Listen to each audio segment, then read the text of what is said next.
What's happening, Panda Nation? Peter Von Panda here. I used to use car ramps like these. These are way better.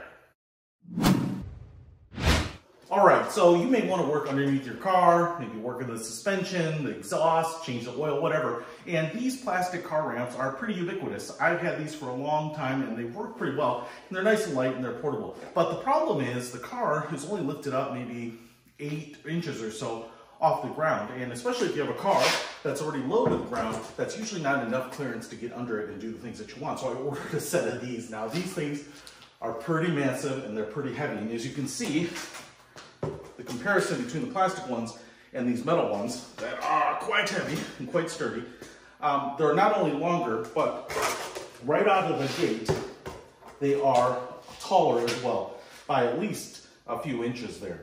But on top of that, the best thing about this is, even though I don't have them set up yet, is that they have this cup here, this dolly, this wheel platform. So when you drive up and park your car and get the wheel in there, then there's a hydraulic jack underneath it, which will pump and raise up the car even more. And so it's my understanding that you'll get a full 15 inches of lift using these ramps. And you don't have to get out a jack and find those hard points on the car. You can just lift it up by the wheels themselves. And that allows you to not have the suspension sagging, especially if you want to get in there and do some things on it. Now, you're going to have to assemble these a little bit here. So it looks like the 2 bars for pumping the jacks are right here.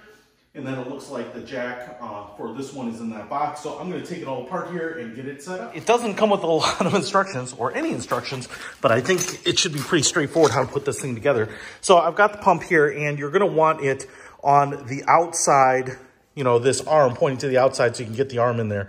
And what you're going to want is to make sure that the pumps are oriented so that one arm is pointing to the left and one arm on the other one is pointing to the right. That way you have the pumps accessible. So let's say I put this in here, and you can see there's 2 holes in there, and we would line them up like this. And then you take your bag of bolts here and you would use these bolts. Now, I actually think you want the head of the bolt underneath. That way you would have the nut on top and tighten it down. And then you have some of these like retaining pins, and that is going to go in these holes after you pump it up, I believe, so that you lift up this platform, and then you would stick a pin in there to hold it in, kind of like a jack stand. Of course, working under here, you can never be too safe. I would probably certainly not rely on the jack, because if it loses pressure or something, it's going to come down. But to use that pin and maybe a floor jack as well, or a jack stand as well. So let's get the sucker together. And to tighten down this bolt here, I think this is a 7/32 Allen key, and then I'm just using an adjustable wrench to hold that nut in place. You're gonna wanna make sure those are not gonna back out on you.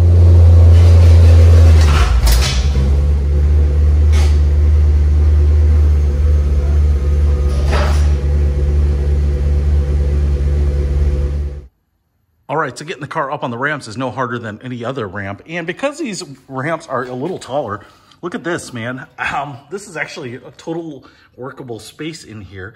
And the other thing I was worried about is the front. My car doesn't have a ton of clearance, but even up on the ramps, I still have a few inches of clearance here. So even as I jack it up on the back end, I think no problems for making sure that I don't damage my front bumper. So we'll put the handles in here and jack it up a little bit. Go on like this. I think you're gonna wanna tighten it this way first to make sure that the cylinder is pressurized, and then you're gonna put it into this little arm right here. And now, I don't think you're gonna wanna lift this sucker up all the way, you know, on one side, because then the car's gonna be tipped. So you're gonna kind of wanna lift it up a little bit, a few inches, go to the other side and lift it up a few inches. So I'm gonna try that now. And I can see that cylinder moving, which is a good sign. And it definitely does not move very fast. So you're gonna have to be a little patient with it. All right, now I have not lifted these all the way up. You can see maybe they're half as high as kind of their max height. I think I could keep pumping them, but this is the highest I've ever had a car off the ground in my garage to work on. And I just wanted to show you here that I've got the holes lined up, so I should be able to slide a pin in there too. A little added safety.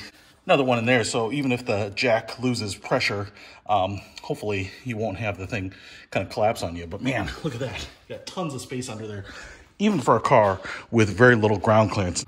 And then when you're done, to lower this little bad boy, just pull out the handle here, line up those notches on the little twister there, and turn it. Now, you want to make sure you remove your detents here, or your shear bolts, or whatever they're called, before you do that. And then you can turn it counterclockwise, and that will release the pressure and allow that jack to come down.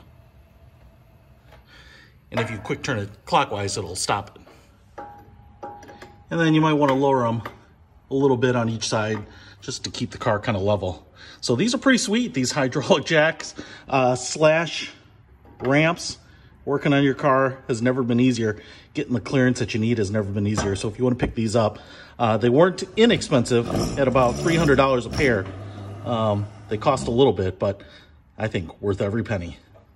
Link in the description below. Peter Von Panda, out.